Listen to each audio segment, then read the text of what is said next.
My name is Neil Daswani. I'm a security engineer here at Google, and today I'm going to be talking about how cyber criminals steal money. I'm going to be talking specifically about how cyber criminals use various types of web application vulnerabilities to steal money, and I'm going to start with simple examples, and then I'll go to more complicated examples. In the course of my talk, I may refer to many resources, presentations, reports, books, certification courses, etc. Links to those are all going to be available at my site at neildaswani.com. And at the end of the talk, I'll also be giving out a couple free copies of a security book that I published. But you'll have to answer some trivia questions to get those at the end of the talk.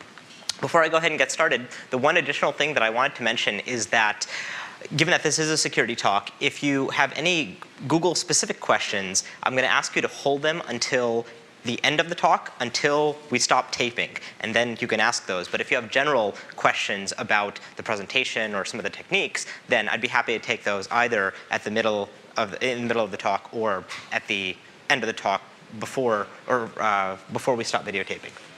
So let me go ahead and get started.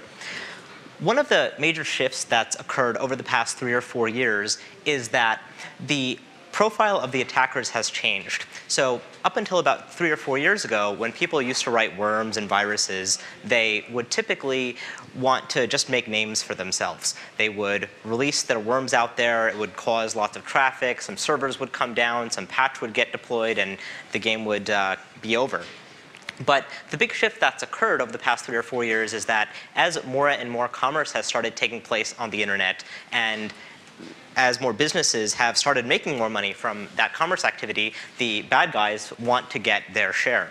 And so their end goal is money, actual money. And so in many of the attacks that I'll talk about in the examples that I'll present, I'll tell you how these bad guys are working to get at money. Now, the bad guys may have a set of intermediate goals that may help them get to that money. And so some of the intermediate goals, for instance, are data theft. They'll steal identity information. They'll steal credit card information. They may decide to conduct extortion. So they will launch a denial of service attack against a website at, say, 8:30 a.m. to the point that it'll take down all of that bank's servers. They will send in a ransom note to the bank. They will say, please pay us X thousands of dollars, or we're going to shut down your servers. By the way, if you check your web server logs at 8:30, you'll notice that all your web servers were down, so I'm not kidding. And so extortion's another goal. Another goal to make money is to distribute malware. Once the bad guys distribute malware, they can then do all kinds of things with the compromised machines, assemble them into botnets, and or do what they would please with those botnets. So there's a number of intermediate goals.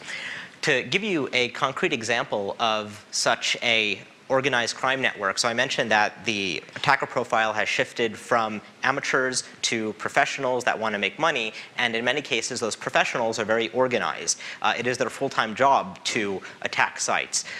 The bad guys in some cases will hire other people as mules to transfer money from one place to the other. So it's an extensive, organized network. We're not fighting against amateurs anymore. One example of such an organized crime network is the Russian business network. If you've heard of botnets like Storm, which have compromised anywhere from 1 million to 5 million machines, depending upon who you want to believe, the real number is probably closer to 1 million, 1.5 million. They're responsible for these types of botnets. Storm, for instance, is a peer-to-peer based botnets that can be used for denial of service, key logging, pretty much whatever one would like. The bad guys will rent out the machines on those botnets. They'll say, hey, I have a botnet, I have this many machines, I'll rent them to you for X cents per day, and you give me a binary, I'll put whatever binary you give me on those machines and farm them out. Another thing that the Russian business network is alleged for is a piece of software called malware alarm. So malware alarm is this piece of software which will pop up a dialog box on your PC, and it'll say, we think your computer is infected by malware. Please click here to disinfect. Of course, if you click here to disinfect, it will infect your computer as opposed to disinfect it.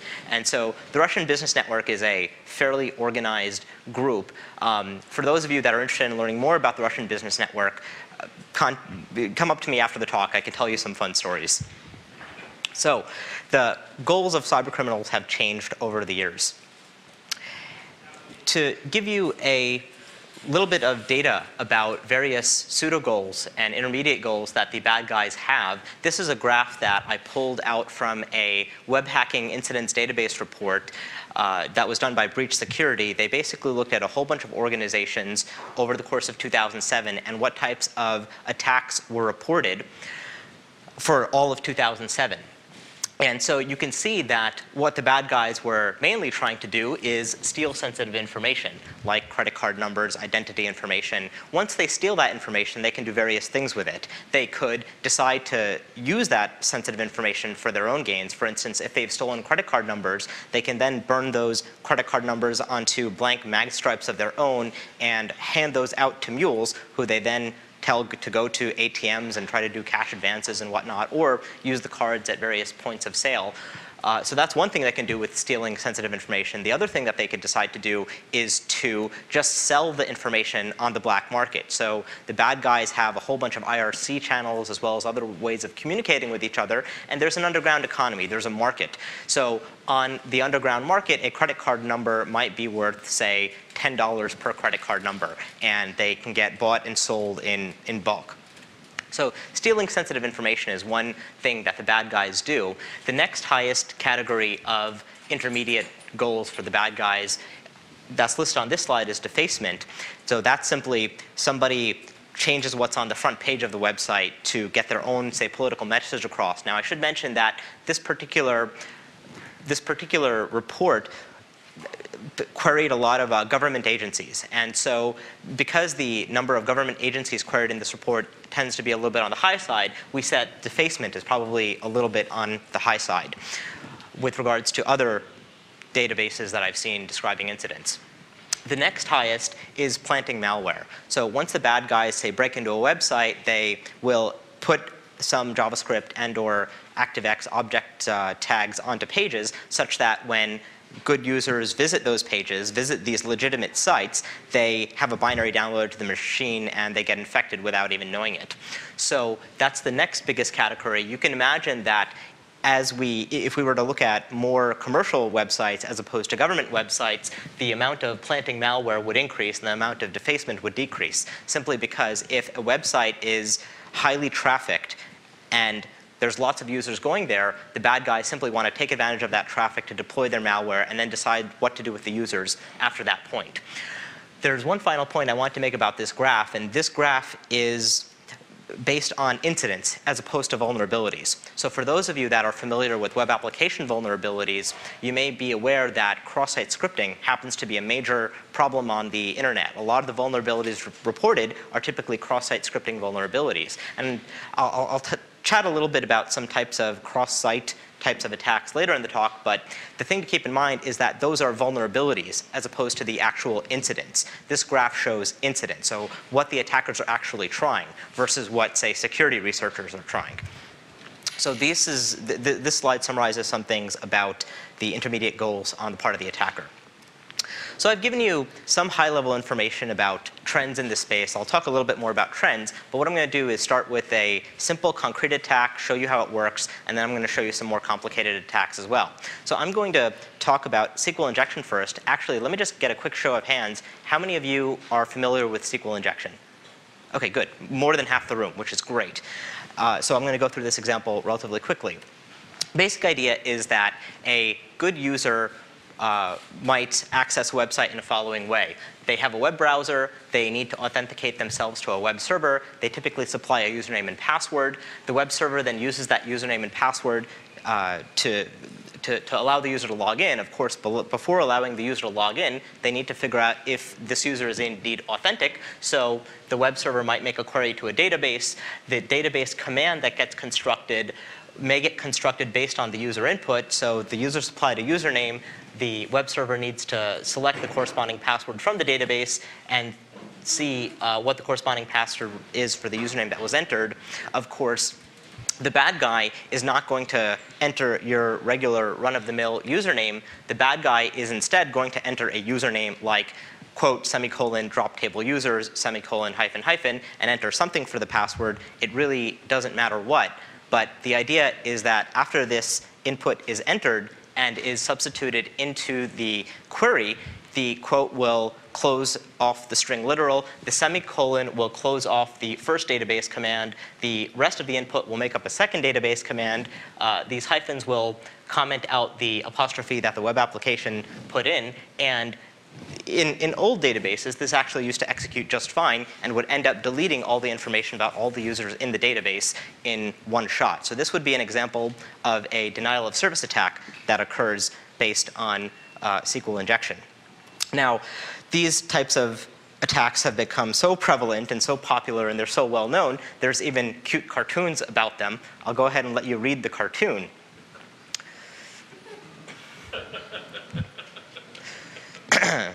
So even high schools are vulnerable to this. And if you guys have ever seen the movie War Games, in which Matthew Broderick had to open up the and get the password for the computer for the high school's database, he doesn't even need to do that anymore. He just needs to have his name be quote Robert or Robert quote drop table students, etc. So there's all kinds of other innovative SQL injection attacks that can be done. So I'll just give you one example. For instance, when you board an airplane, right, and I've been to a couple security conferences where some of these attacks have been demoed. So when you go to the gate and you give them your boarding pass, what do they do with your boarding pass these days? The boarding pass is typically just a barcode, and they scan that barcode. Now that barcode is getting translated into a set of numbers and letters, and most likely getting fed to a SQL database. So there's no reason that you couldn't enter a couple, come up with a barcode of your own, come up with a boarding pass of your own, put in a quote, semicolon, whatever, put in all these characters, and construct a SQL injected command to upgrade yourself into first class or do worse. So SQL injection just isn't relevant to the web. It's relevant to many other types of applications, pretty much anything that uses a database on the back end. So you might think, oh, this should be pretty easy, right? The problem occurred because there was a quote and a semicolon, and I should just filter out those characters, right? That seems like the easy way to deal with this problem. Unfortunately, that's not enough. So let me go ahead and give you an example in which putting in or filtering out quotes and semicolons will not solve your problem. This is an example of imagine there's a website that allows you to buy pizzas online, and that web application may have a page which allows you to view your order history so that you could see all the pizzas that you've ordered in the past month or so. And in this screen, you might imagine that there's a pull down where I could select the month so that I can view all my pizzas for that month. And the HTML form corresponding to this form might look as follows. It has basically a select block in which there's a couple different options. Each of the options have a month and a corresponding value from 1 to 12. And when the user hits submit, that value will get transmitted to the server and will become, say, part of a SQL command that will retrieve all of the pizzas that were ordered in that month. Now, of course, the bad guy is not going to enter a number from 1 to 12. What the bad guy is going to do is enter something else. The bad guy is going to enter something like, say, 0 or 1 equals 1. So at the top, this is what a normal SQL query for getting the order history might look like. It might get the pizza, the toppings, the quantities, and the order day from the orders table for the particular user that's logged in, and the order month is the order month that comes from the form.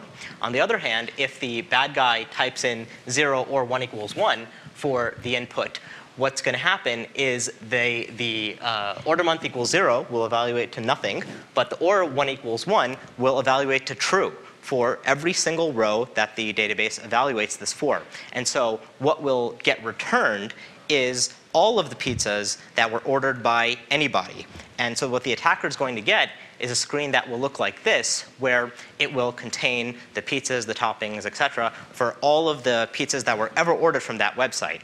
Now, for pizzas, this might not be such a big deal, right? But imagine if this was a medical database. Well, now you have everybody's medical records, so that's pretty darn bad. Now, at the same time, this is a talk about how do bad guys steal money. So stealing information about pizzas may not be that interesting, but stealing information about money might be much more serious. So you could imagine that the attacker could instead type in a query such as, or type in input such as 0 and 1 equals 0, union select cardholder number, expiration month, expiration year from credit cards. So what this does, the 0 and 1 equals 0 will basically evaluate to nothing, right? 1 never equals 0. None of the order months should be equal to 0. So that part of the SQL statement gives me nothing. On the other hand, what happens is the results, the nothing results, get unioned with a whole bunch of results that come from the credit cards table. Now, the key thing here is that the columns, cardholder number, expiration month, expiration year, were chosen such that they exactly match the data types of the columns in the preceding order history tables. And that's why the SQL query will work. Once the bad guy is able to do this, what the bad guy will get is a result page that looks like this. There is a pizza order table that contains people's names, credit card numbers, etc. And this is how the bad guy got all the credit card numbers. So this is pretty darn bad. Note that in that query, there were no quotes, there were no semicolons, there were no meta characters, yet the attack worked. And so how do you solve this kind of problem? Well, you need to use an approach based on whitelisting as opposed to blacklisting. When you try to filter out certain characters like quotes and semicolons, it typically doesn't work because you might forget about some characters. Every database has its own meta characters. Who knows, the next version of the database might introduce some new meta characters, and so it becomes a very hard game to fight. On top of that, you might have some users that might want to enter valid data, like oh quote Brian. Why shouldn't I allow O'Brien to have a quote in his name? I want the user to have a more personal connection with my website. Why? Because of whatever technology I used to build the website, should the person not be able to use that quote?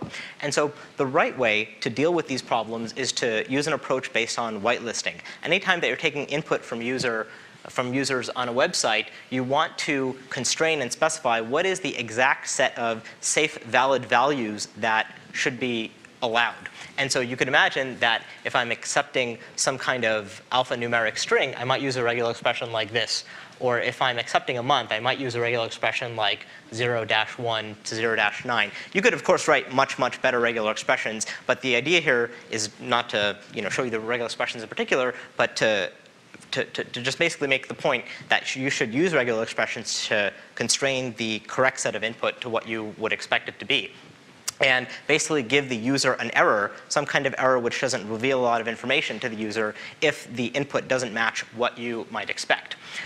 Once you've come up with a set of regular expressions that properly specify the set of safe inputs, you can, in addition to checking for them in your application, you could implement them in what's called the web application firewall. So for those of you that might be familiar with Apache, you can write a whole bunch of modules or use a whole bunch of Apache modules to extend the functionality of the web server. One of the modules that you can use is a module called mod_security, and it will let you specify a whole bunch of rules for all the arguments in your web application.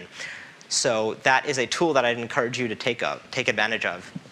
Finally, I mentioned that we want to allow usernames like oh quote Brian, and so the way that you do that properly is you take advantage of escaping functions that your database provides you with. So the name of the escaping function will differ depending upon what database you're using, but in this particular example, you just call escape with the user input, and in some databases like MySQL, it'll take the single quote, turn it into a double quote, and the double quote, when the database receives that in a SQL statement, will basically mean to the database, interpret this double quote as a piece of data and not as a piece of control.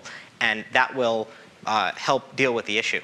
Now, there's a number of other things that you can do as well to prevent SQL injection. One thing that I would strongly recommend is taking advantage of prepared statements and bind variables. So in this approach, what you do is for all of the queries that your application might want to do, you can come up with a query template and prepare a statement with that query template. So in this particular case, we've taken the pizza order query and we have provided that information. And what we've done is we've put in question marks for the places in the query where I expect data and only data to be filled in.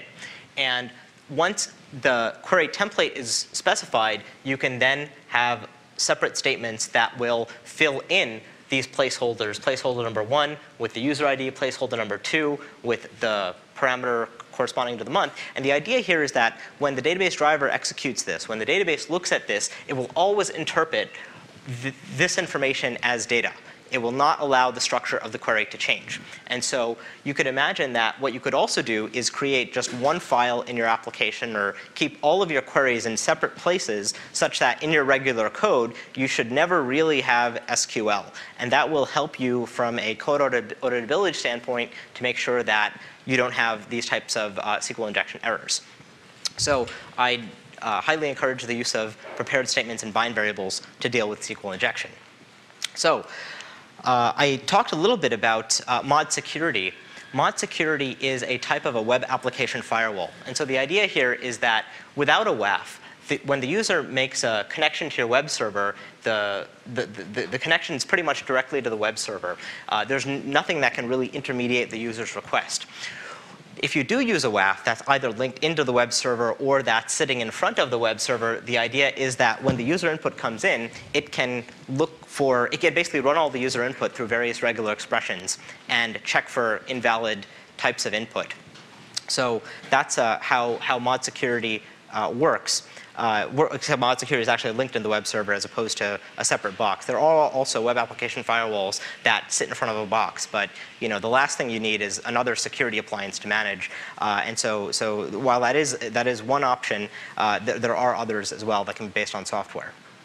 To give you an example, another example for how to use web application firewalls to prevent some types of attacks like SQL injection, you can imagine that there's going to be a whole bunch of rules, and there's a whole bunch of public rules available. So especially if you're using Apache or you're using a public, that type of a website, what you could do is take advantage of rules that are available. And this particular rule is optimized. It's a whole bunch of regular expressions compiled into one, but you can get the idea that it looks for various parameters in the HTTP request and looks for certain scary strings like table, like objects, like the word password, etc. And so the web application firewall can be used to provide you defense in depth. So the idea is that you should absolutely try to write your code as perfectly as possible so that it doesn't have vulnerabilities, but you just never know. And so the web application firewall can provide defense in depth. If there's some class of attack that you didn't have in mind when you built your application, the web app firewall might be able to help protect you. So what else can you do to mitigate SQL injection? Well, one thing you can do is you can limit privileges. If your database doesn't need to change data, then there's no reason that the user account that the web server is logged into the database with or the web app server should belong to the database with. There's no reason it should have those right privileges. But as you can imagine, just reading data can also be pretty bad. You can harden your database server, harden your host to OS. Some databases like Microsoft SQL Server ship by default with a whole bunch of functionality turned on, so that I could write SQL commands that could be used to initiate outbound network connections or emails. And you definitely want to shut all of that functionality off. There is a lot more to learn about SQL injection. For instance, there's attacks like second-order SQL injection, where the bad guy takes advantage of data that's already been sanitized and is in the database, and does a command to re-inject that into a query and use it to their advantage. So another type of attack is blind SQL injection. You notice in some of the attacks that I demoed, the bad guy needs to know a little something about the structure of the database. And so blind SQL injection is a technique that can be used to reverse engineer information about the schema of the database. If you're interested more in that, I suggest chapter 8 of my book or the web. There's a lot of good information out there. So that is attack type number 1, SQL injection. That's one of the simpler attacks. Can I answer any questions about SQL injection before I move on to the second type of attack that I'm going to talk about, cross-site request forgery? No questions about SQL injection. OK. I'm going to move on to talk about cross-site request forgery. So this is another attack which can be leveraged by the bad guys to steal dough. And how is the bad guy going to do that? Well, I'm going to show you by way of example. Let's assume that we have two sites. One site called bank.com, which is a legitimate site that has an online banking application. And let's assume that a user logs into that online banking application and is authenticated with a cookie. So the idea is that the user goes to the front page of bank.com, provides a username and password. Once the user is logged in with that username and password, the the user's browser is given a cookie, and on subsequent HTTP requests, the user's browser supplies that cookie to the bank's web server. That's what authenticates the user. So let's assume that's how bank.com works. Now let's say that the user is logged into bank.com, and the user happens to get lured to some evil site called evil.org.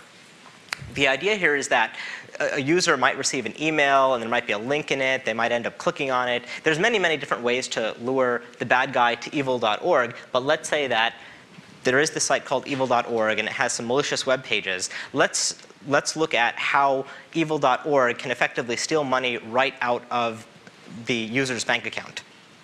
So how this attack is going to work is Alice, our good guy, or good girl in this case, is going to go to bank.com and request the login form. The login form is going to have a form for a username and password. The user, Alice, is going to fill out that form and provide bank.com with the username and password. The username and password gets transmitted to bank.com. Let's say that particular script is called auth. The username happens to be victim. The password happens to be whatever.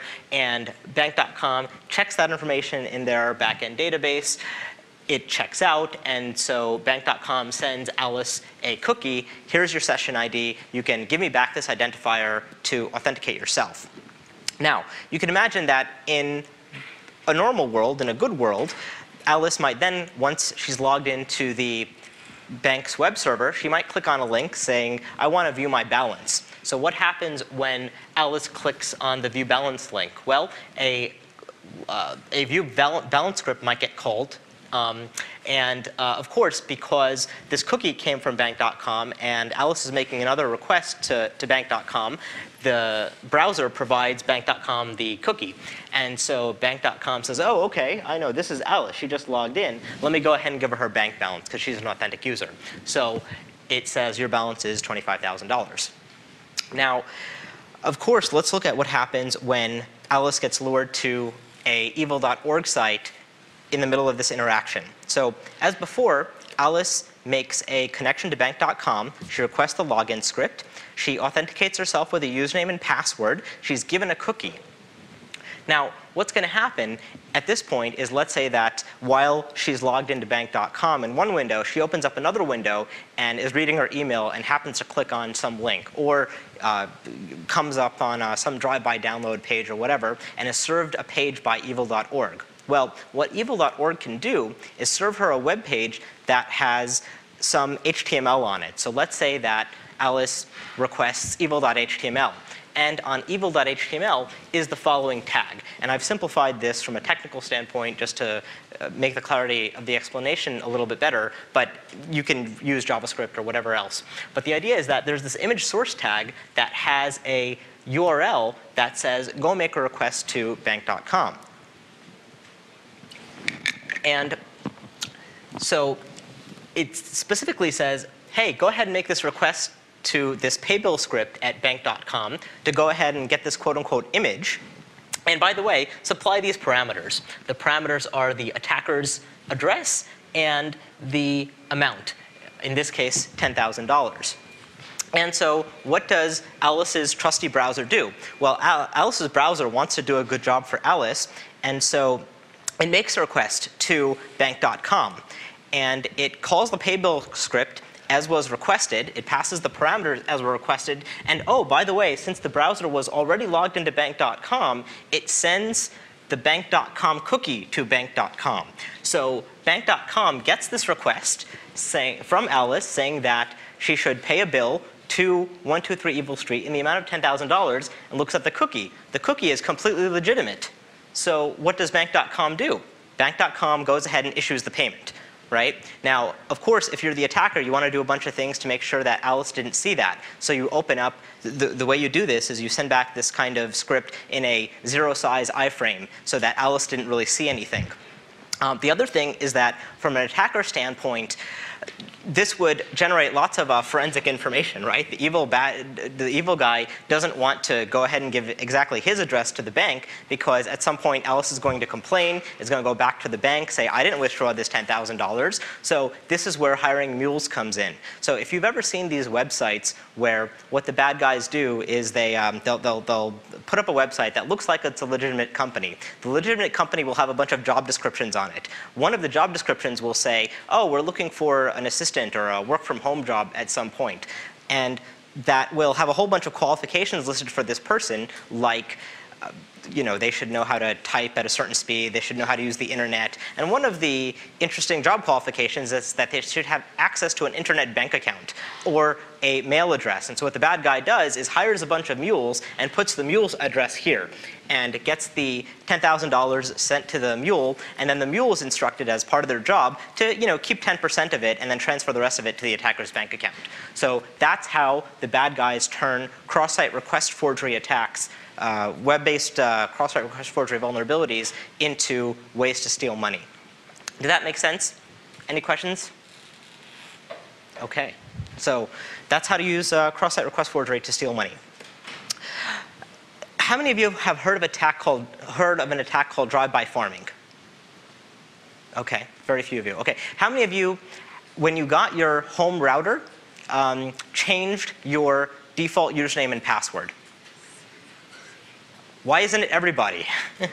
So the issue here is that because of this cross-site request forgery vulnerability, it's possible for the attackers to completely take over all of a user's internet browsing simply because of the fact that they didn't change that password. So most home routers will have a web-based interface which lets you administer the router. And what the bad guys do is they know that approximately 50% of home users use a broadband router and they don't change the default username and password. So what the bad guy can do is take advantage of cross-site request forgery to mount an attack against the home router where what they do is they change the user's DNS settings. Right? So basically, I include this image source and other type of JavaScript that will make a request to the router at 192.168.0.1 or whatever predictable addresses. The attacker can try a whole bunch of them. And it will basically send a message to the user's router saying, please change the user's DNS settings to use the attacker's DNS server. Once that's done, even if the user types in www.sitename.com, it will get resolved to the attacker's IP address, and the attacker can put up a website that looks exactly the same. Once the user enters their login credentials, he just fishes those out. And so this slide has a whole bunch of details about how you actually do this, but you could imagine that there's other applications here as well. So farming is an application where I change the user's DNS settings, but there's other applications. I couldn't, for instance, build a port scanner using this kind of technique, where if I'm trying to get at people behind corporate intranet sites, I know they may have, say, a whole bunch of 10 dot addresses. So what I do is I have a whole bunch of these tags. I have a whole bunch of 10 dot or 192.168 internal IP addresses, and I can basically, using handlers like onError, figure out exactly when my successful request did get sent and did not get sent. And so there's a lot of applications here for cross-site request forgery. Drive-by farming is one. It's some good work that was done by Sid Stam, a PhD student who interned with me last year. Marcus Jacobson and Zulia Ramzan were also on this paper. So I've told you about cross-site request forgery. I've told you how you can use it to steal bank accounts, how you can use it to take over a user's DNS. You can use it to do corporate espionage. How do you stop it? Well, there's a variety of techniques, right? Earlier, I said that the request looks completely authentic to bank.com, and it does. But for those of you that are familiar with HTTP, you know that there is a referrer header that gets sent along with the browser. And so one question that you may have in your mind is that, can I look at what the referrer is? You can imagine that when I try to view balance or pay bill and the user is only on the bank's website, the referrer will also be the bank's website. But if it's evil.org site that's sending back evil.html and making a request to bank.com, the referrer should in fact be evil.org's evil.html file.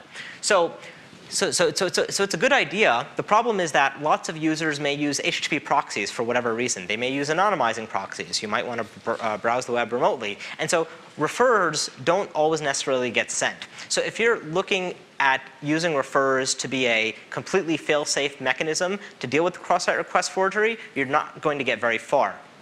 On the other hand, there's some good work that's come out of Professor John Mitchell's research group at Stanford, and I believe there's similar research reports elsewhere, where what you could do is look at all of your aggregate traffic on a site and look at what percentage of that traffic doesn't have the refer fields. Is that normal? Is that not? For those requests that I am getting, am I getting lots of requests to the pay bill script without a refer field? Well, that's a bad sign. And by the way, if I do see some pages that I don't expect, well, that might be a sign that there is some kind of cross-site request forgery going on. So inspecting refer headers won't give you a fail-safe defense, but it may give you some indication. It may allow you to detect that the problem is happening, even if it doesn't allow you to prevent it.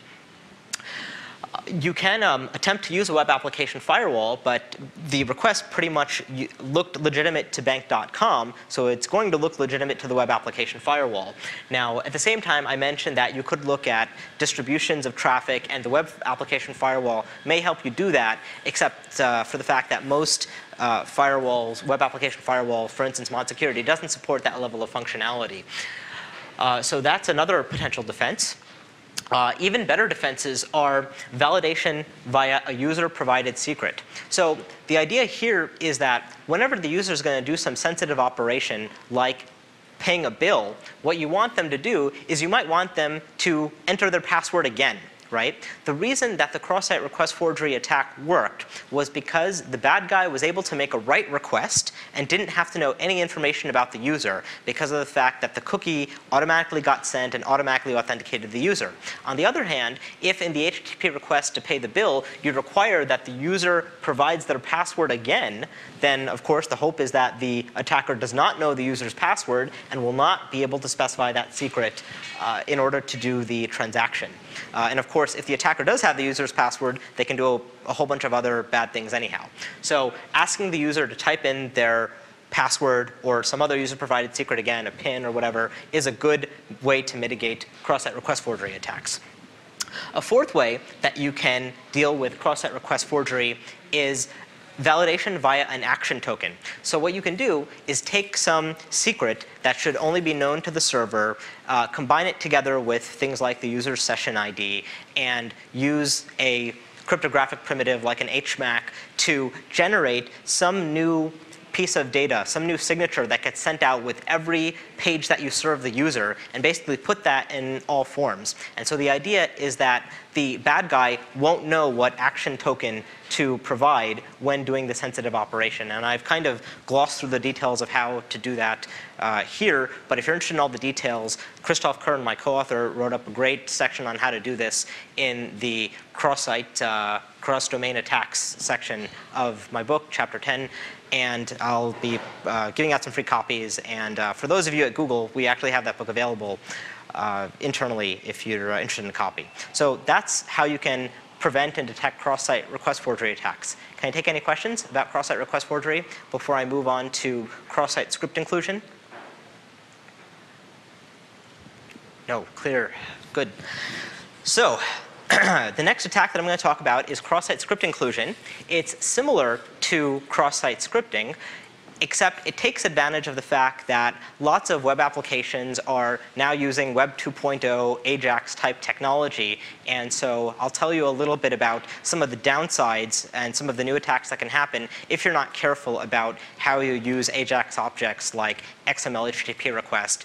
And or if you use a framework, some kind of framework to automate the development of your Web 2.0 application like XAJAX or SAJAX or whatnot, you should have an idea of what the limitations of that framework are. So let me go ahead and talk about cross-site script inclusion. As you all know, when you're building a web application, you can have script tags, and you may put the JavaScript directly in the HTML file, but you may also decide to factor out your JavaScript into a separate file. And then you can use a script tag followed by a source attribute to include that tag. And so this is called static script inclusion, and it allows you to share code, right, between various pages on your website. It also allows you to source JavaScript from other websites. So there's a lot of advantages that come with that, but it could be dangerous. For instance, if you decide to source in a third-party JavaScript file, then they could do lots of bad things to your web page without you even knowing it. So that's static script inclusion. There's also dynamic script inclusion. And maybe what I think I should do is just go into an example. But you could imagine that when I make a request to an HTTP server, that HTTP server, in addition to sending back HTML, can also send back JavaScript. And it can send back different JavaScript depending upon what's in the request. And that's an example of dynamic script inclusion. So let me make things a bit more concrete and then show you what can go wrong. So in an example where we have static script inclusion, you can have a web page, and I might be showing the user their mail, and I might like their page with their mail to have a cool menu on it. And so I can go ahead and source in a menu.js JavaScript file, which will go ahead and do all the right things and render that menu. And so static script inclusion itself is not a bad thing, so long as you trust menusite.com. Now, there's also dynamic script inclusion. So you can imagine I might be building a banking website, and I want the user interface to have very low latency, and I don't want to have to re-render the whole page to, say, just show the user their balance. And so I might build a page like this, where there's some JavaScript on view balance. So what it can do is make a request to the server to get the user's balance, and then call a render data function to render that in place without having to reload the entire web page. So in this script, the first line will go ahead and create a new XML HTTP request object. I'm assuming everyone here is familiar with XHR. And what you can do then is you can set a handler so that when this XML HTTP request is complete, this handler will get called. What this particular handler does is it just takes the response that it gets from the server. The server will basically give back a JavaScript function call, and it'll go ahead and call eval on it. So it'll go ahead and execute that function call. Once the state change handler is set, this code then makes opens up HTTP post request to this particular URL. It says, go to bank.com, call this getData script. It gets back the data in JSON format, which is a popular way of giving back attribute value pairs. And it says that, oh, when you're finished with getting this data back from bank.com, you should go ahead and call render data.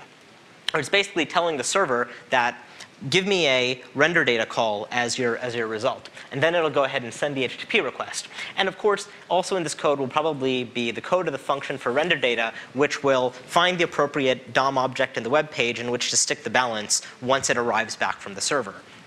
So this is what things look like in this particular application. And in a normal world, we wouldn't have problems. But of course, we live in the real world, so we're going to have problems. So let me demonstrate exactly what happens with regards to how this code works, and then show you what can go wrong. So Alice may decide to log into bank.com. She goes and gets the regular login script. She gets back a cookie. She might click view balance. And when she clicks view balance, bank.com gives back viewbalance.html. And when Alice's browser gets that code back, it starts evaluating the JavaScript in it. So it goes ahead and makes the post request that was in the JavaScript. It passes the appropriate callback parameter. And so bank.com gets the request. Bank.com gets the cookie. This is Alice. I'm going to go ahead and send back her bank balance information, except that bank.com is a cool Web 2.0 application now. And so it sends back this data in the form of a JavaScript callback with some JSON that has an attribute value pair for the account number and an attribute value pair for the balance. And that data goes back to the browser. The browser says, oh, OK, I'm just going to go ahead and eval this. I'm going to call render data with these JSON parameters to render the data on the web page. And so things should work just fine, unless we have an attacker in the loop. What the attacker is going to do is similar to what happened with the cross-site request forgery attack, what's going to happen here is the user might get lured to evil.org while logged into the bank.com website, and the evil.html that the attacker is going to send back is going to be a little bit different in this case. In this case, as in the previous case, the bank.com or evil.org has studied bank.com's website, and so it sends back some JavaScript which takes advantage of this render data function. So evil.org knows that there's a render data function being used, and the evil site provides its own implementation of a render data function. So this render data function, instead of rendering the data on any kind of web page, will call another JavaScript function which will send the arguments passed to this function off to evil.org. Of course, because this page comes from the evil.org domain, it can go ahead and send data back to that domain as per the same origin policy. So that's one part of the script. The other part of the script that is in evil.html that gets sent back is basically a tag which says, go ahead and call that getData script on the bank.com website, and of course, call back the render data function. So the user's browser gets evil.html and wants to faithfully render evil.html for the user, and makes the post request to the website, passes the appropriate parameter, of course, because the user is logged into bank.com, provides the session ID in the cookie. Bank.com successfully authenticates Alice. Bank.com sends back the render data script and the JSON parameters containing the account number and the balance just as before, except now what happens is that because this is being rendered on evil.html, it goes ahead and calls the render data function in evil.html, which basically says, send these parameters off to evil.org. And so the attacker gets the account number and gets the balance. Bad news.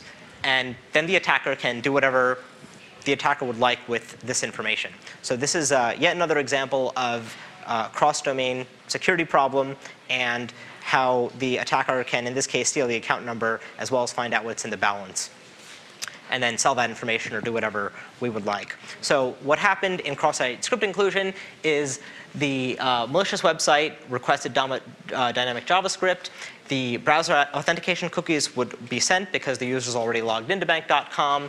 The JSON fragment returned by the server is accessible, and it's going to be sent back to the malicious site. And the bad guy simply redefined a callback method to make this happen. So that's cross-site script inclusion. So at this point, I hope I've scared everyone a little bit with all the technical details of how things can go wrong. Let me talk about a couple trends. So I'm going to cite a couple research reports. One is by Symantec, and in Symantec's latest Internet Security Threat Report reported that 58 of all vulnerabilities in the second half of 2007 affected web applications. So the bad guys are shifting more and more to attacking web applications as opposed to, say, attacking open DCOM vulnerabilities on your PC. One other interesting thing that was mentioned in this Symantec report is that the bad guys can go ahead and look at large popular sites that have vulnerabilities, and it sometimes makes sense for them to put a lot of effort exploiting those vulnerabilities on large traffic sites instead of going for smaller sites. So that's a particular trend that was highlighted in the Symantec report. Now, about 2 weeks ago, there were also attacks where what the bad guys did is they took advantage of kind of the opposite. They attacked a whole bunch of small websites. So what they did is they used various search engines to look for IIS servers, Microsoft's Internet Information Servers, and look for SQL injection vulnerabilities and applications that would use that database. So basically, they would get back a whole bunch of search results, and they would know exactly what servers to exploit. So this can also go the other way around, where the bad guys can attack lots of small sites very quickly. So on one hand, large sites are this is an issue for large sites. On the other hand, it's an issue for small sites. It's basically an issue for every site. Another statistic is that Sophos noticed that 80% of sites hosting malware are legitimate sites that have been hacked. So many of the small websites that I just mentioned would all render content to their users that came from the database. So what the bad guys did is they used techniques like SQL injection to inject malicious JavaScript and/or ActiveX type objects that once users would end up on those web pages, they would get infected by malware. So that speaks to this statistic. So users are not safe necessarily browsing legitimate sites. We basically need a lot more AV technology on this front. We need websites to get better about their server-side security. And statistics from Symantec and Sophos are good. I'm sometimes skeptical about statistics that come from market research firms, but even Gartner says that today over 70% of attacks are against a company's website or web applications on their site. So things could be a heck of a lot better. And given this knowledge and how to prevent these kinds of attacks, we can all help make things a lot better. To show you one more graph, let me show you another graph that came from this web hacking incidents report. It basically shows that with regards to actual incidents, 12% of the attacks are due to cross-site scripting, 20% are due to SQL injection, etc. So actually, I should mention one more thing about this pie chart.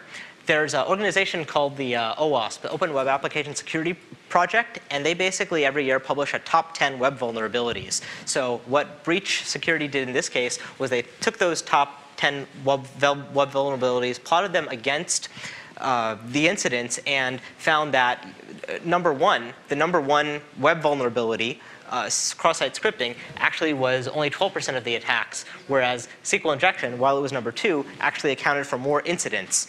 So there's more cross-site scripting vulnerabilities, but there's more SQL injection incidents.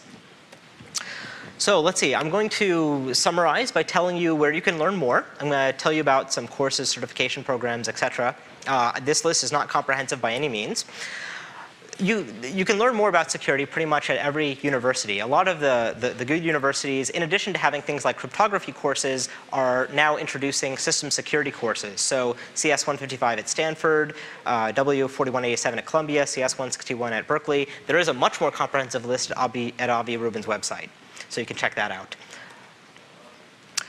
There's also, for those of you that have full-time jobs and can't necessarily afford to take things over the course of a semester, there's an advanced security certification program at Stanford that can be taken either online or on campus over the course of a week, where there's 3 core courses, 3 electives. And one of the interesting things about it is, in addition to just providing lectures about all these attacks and telling you how to abstractly prevent them, what we do, and I have to, in the interest of full disclaimer, mention that I helped Stanford with this program. Basically what we do is we put people in labs and we have them actually construct the attacks under some test websites that we constructed and then write the actual defenses. So that is useful, and we do that on campus. Of course, you can do that in a lab where you're kind of isolated from the real internet, and you make sure that you don't end up impacting real sites. We also took all of that all of the software that we're running in the lab, and we put them on VMware images. So even if you need to take the courses online, you can go ahead and benefit from those labs, even if you take the courses online. This is the URL. So let's see. So there's a lot more information. This is the URL to go to.